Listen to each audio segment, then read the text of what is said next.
দর্শক, ঢাকার খুব কাছেই পূর্বাচল। সো গ্রামীণ পরিবেশ, পুরোপুরি গ্রামীণ পরিবেশ, নিরিবিলি একটা পরিবেশ। দেখছেন যে লেক, পাশে গবাদি পশু, গরু। একইভাবে এখানে বিভিন্ন প্লটগুলো অনেকেই এখানে বাড়ি বানিয়েছেন, অনেকেই বাড়ি বানাবেন, প্লট তৈরি করে রেখেছেন। অনেকেই আবার প্লটগুলোতে, ফাঁকা জায়গাগুলোতে তারা সবজি চাষ করছেন। সো ঢাকার খুব কাছে একেবারে একটা গ্রামীণ আবহাওয়া, গ্রামীণ পরিবেশ।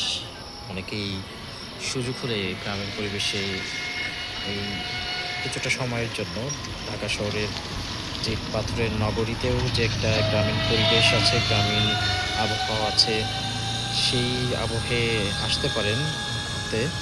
পরিবার পরিজন নিয়ে অনেক সময় কাটাতেও চলে আসতে পারেন ঘুরতে।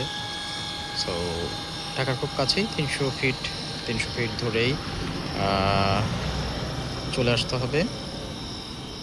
৩০০ ফিট দিয়ে চলে এসেই দেন একেবারে সরাসরি ডান সাইডে ঢুকে গেলে এই পরিবেশটা পাওয়া যাবে। ডান সাইডে রোডগুলো ঢুকলে পুরোটাই গ্রামীণ পরিবেশ। যতদূর চোখ যায় পুরোটাই বিভিন্ন গাছগাছালি, বৃক্ষ।